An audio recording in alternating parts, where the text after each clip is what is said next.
उज्ज्वल ने विक्रम को पिछले हफ्ते कॉल किया। सुबह के 4 बज रहे थे। उसने सिर्फ एक लाइन बोली विक्रम को कि भाई वो आइसक्रीम वाला वापस आ गया है, वही वाला जो 2003 में आया करता था। और फिर कॉल काट दिया। विक्रम ने बार बार कॉल किया पर उसका फ़ोन स्विच ऑफ आ रहा था।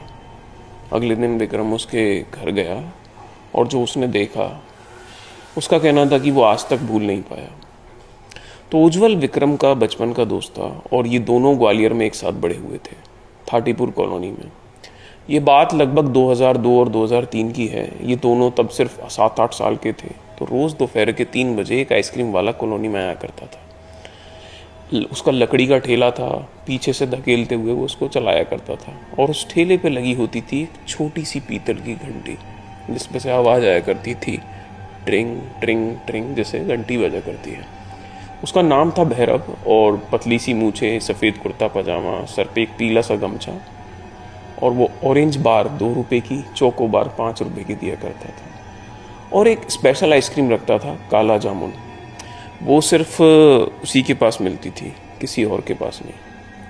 तो ये दोनों जब बच्चे थे, स्कूल के बाद उनका वेट करा करते थे। फिर एक दिन वो उसका आना बंद हो गया। कुछ लोग बोलते थे वो कहीं चला गया है और कुछ लोग धीरे से कहते थे कि भैरव तो कब का मर चुका है। लेकिन ये सब बच्चे थे तो इनको किसी को पता नहीं चला कि असलियत में हुआ क्या था। फिर धीरे धीरे वक्त के साथ वही सब चीज़ें भूलने लगे। 22 साल बीत गए। उज्ज्वल अब 30 साल का हो चुका था और सॉफ्टवेयर इंजीनियर था बंगलौर में।